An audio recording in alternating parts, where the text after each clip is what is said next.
Halo, halo, halo. Perkenalkan, nama saya Ade Suhenda, CGP 5 Kabupaten Bandung. Demonstrasi kontekstual modul 1.4 Budaya Positif. Praktik segitiga restitusi.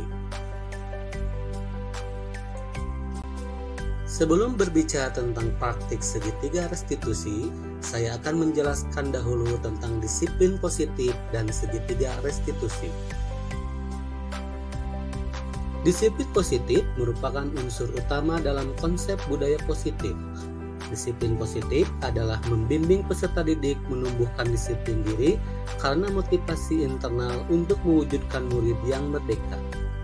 Jika peserta didik melakukan pelanggaran, apakah mereka kita beri hukuman atau kita maafkan saja? Kita cenderung pada kesalahan yang dilakukan daripada mencari cara bagi mereka untuk memperbaiki diri. Salah satu cara untuk memperbaiki diri agar terwujud disiplin diri dapat dilakukan melalui segitiga restitusi. Segitiga restitusi adalah proses menciptakan kondisi bagi murid untuk memperbaiki kesalahan mereka, sehingga mereka bisa kembali pada kelompok mereka dengan karakter yang lebih kuat.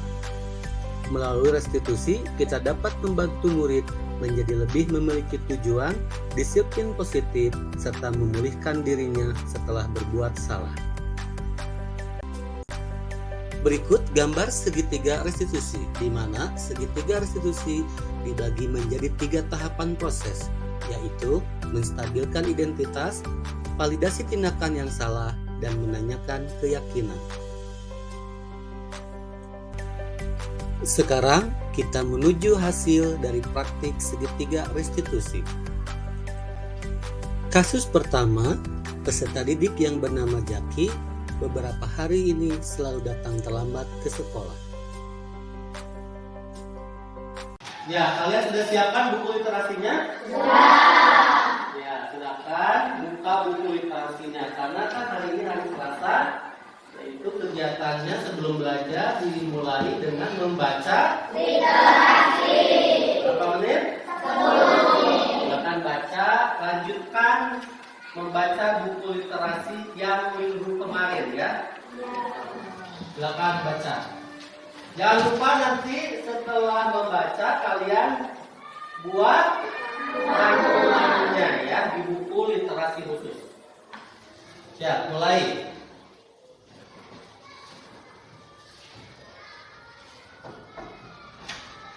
Assalamualaikum. Boleh saya masuk, Pak? Waalaikumsalam, Jaki. Silakan kamu nanti duduk, ikuti teman kalian membaca buku literasi lanjutan yang kemarin ya. Tapi nanti setelah pelajaran KKN, temui Bapak di kantor ya. Duduk, buka kopinya.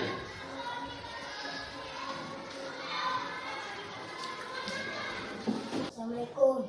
Waalaikumsalam. Silakan duduk Jaki.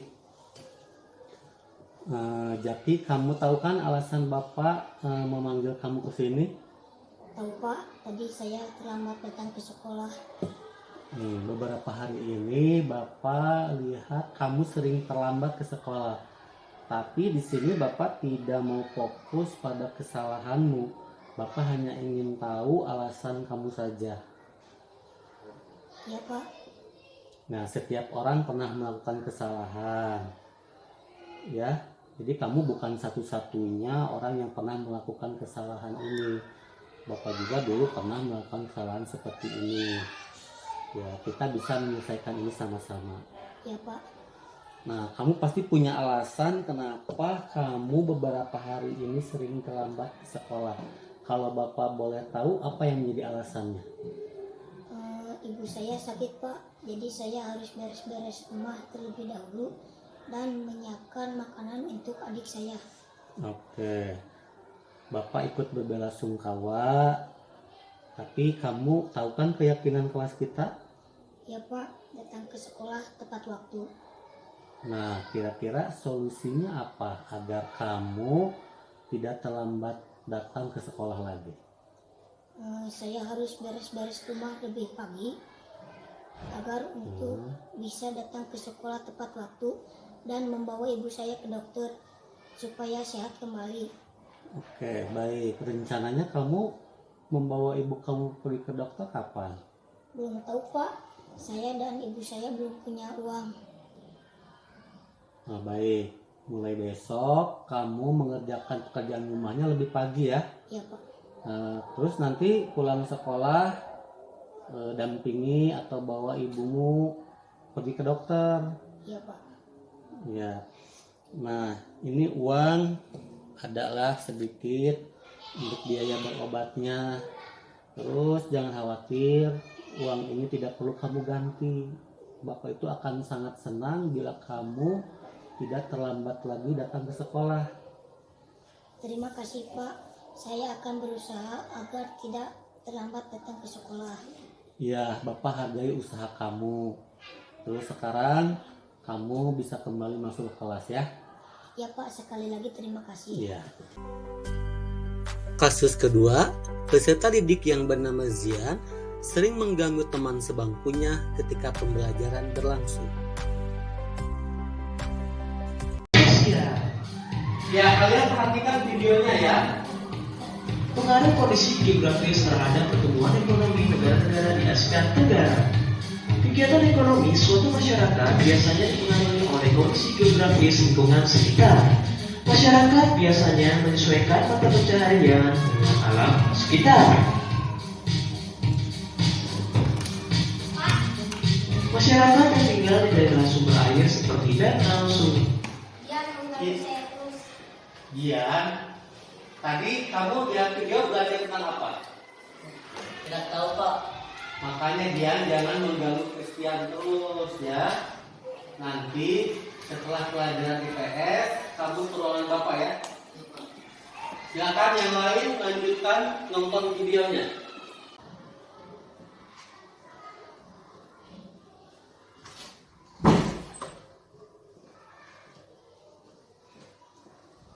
Nah, silakan kamu duduk ya. Iya Pak.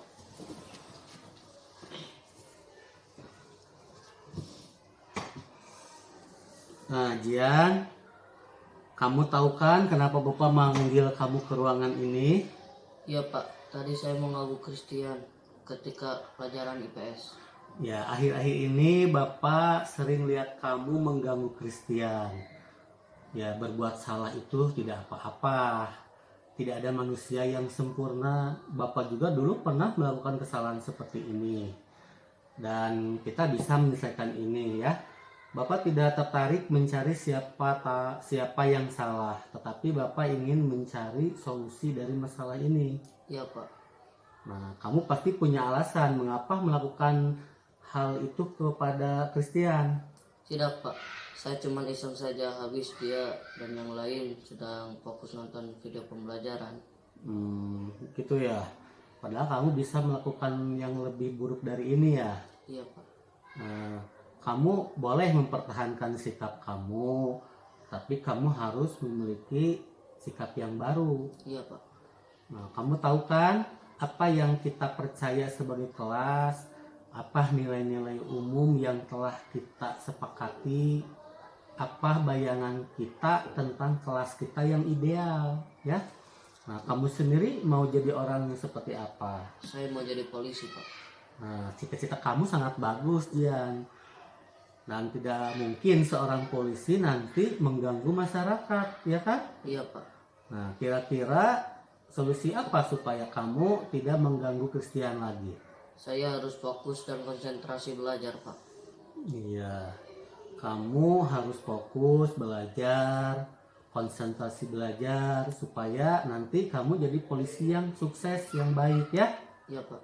Nah, Bapak hargai akan usaha kamu. Nah, sekarang kamu bisa kembali ke kelas ya. Iya Pak. Dan ingat, konsentrasi belajar ya. Baik Pak, saya tidak akan mengulangi lagi. Terima kasih. Iya, sama-sama. Silakan kembali ke kelas. Tanggapan peserta didik yang bernama Zaki mengenai perasaannya ketika dia melakukan praktik segitiga restitusi. Tanggapan saya mengenai kegiatan tadi, saya merasa dihargai, tidak dipojokkan walaupun saya bersalah. saya bisa mencari jalan keluar dari masalah saya, memperbaiki diri dan mengajak teman-teman saya untuk memperbaiki dirinya. Terima kasih. Dan berikut tanggapan peserta didik Jia mengenai perasaannya ketika dia melakukan praktik segitiga restitusi. Tanggapan saya dengan kegiatan tadi, saya menyadari sendiri bahwa apa yang saya lakukan salah. Namun setelah kegiatan tadi, saya merasa nyaman dalam diri saya. Saya merasa dipercaya untuk mencari solusi untuk mengatasi masalah saya yang tentunya di bimbingan Pak Guru. Demikian demonstrasi kontekstual modul 1.4 tentang praktik segitiga restitusi. Terima kasih, hatur nuhun, dan sampai jumpa.